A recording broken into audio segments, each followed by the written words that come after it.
to address these rumours that were sparked when you were pictured with the Quran under your arm, are you going to convert to Islam? I think that me studying the Quran is something that I found a solace in. I do study it. Nothing is confirmed yet, but... you read the Quran regularly, right? Yeah, I do.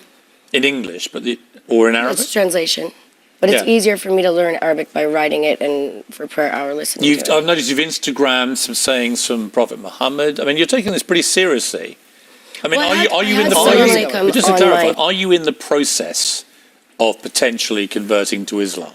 Is that how you would categorize it? I think religion is, any religion anyone chooses is a personal belief, just as a spirituality, whatever you believe. My sister's Buddhist. It's a consideration I have. Why are you reluctant to say either way? Because I don't want to speak on something that I haven't finished yet. I don't think that's right. What is it that appeals about Islam to you? As I said before, I find a solace in studying not just the Quran, other religions, just like meditation. I think something that feeds my soul and learning different cultures and beliefs. In the Islamic culture, I found a lot of people that it's very... I feel like it's a family to me, a lot of my friends that are Arab. And they've been really good people to me, and also working with kids in Syria. It's something I want to learn the language so that I can discuss situations with them. I want to be on the same page as everyone. And when I go to Turkey and there's prayer hour, it calms me. So it's something that I'm interested in. Back in America, it's a polarizing thing, isn't it? To just even suggest you might be, you picture with the Quran, you get a lot of abuse suddenly and so on. How do you deal with that? When I was flying to New York recently, I was wearing a headscarf and I got stopped. She opened my passport and saw Lindsay Lohan and started immediately apologizing, but then said, please, but take off your headscarf.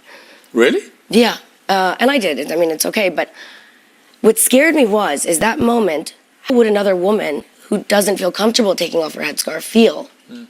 That was really interesting to me. I was kind of in shock. And you felt that you had been deliberately targeted because they thought that you were an Arab? I don't know. I can't speak for what the purpose of it was, but it was really...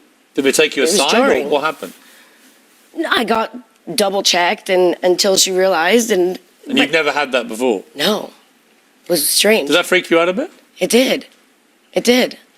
It's weird. I'm from New York. I'm born and raised there, so I was a little intimidated. What was the reason that you were wearing the headscarf? Is that part of your studying? Well, what's so interesting to me is that when we look back on Grace Kelly and Audrey Hepburn and these old Hollywood actresses, they used to cover up the same way. With their big glasses and their headscarf. But that's not for religious reasons. That was presumably for privacy. Because maybe you don't want to be seen as much in the airport. My red hair doesn't exactly not stand out. So you were doing it for privacy reasons rather than for spiritual or religious reasons? I was doing it because I was leaving Turkey and out of respect for certain countries that I go to. When I see certain people, I think I feel more comfortable acting the same as the other woman. That's just a personal respect issue for me that I have.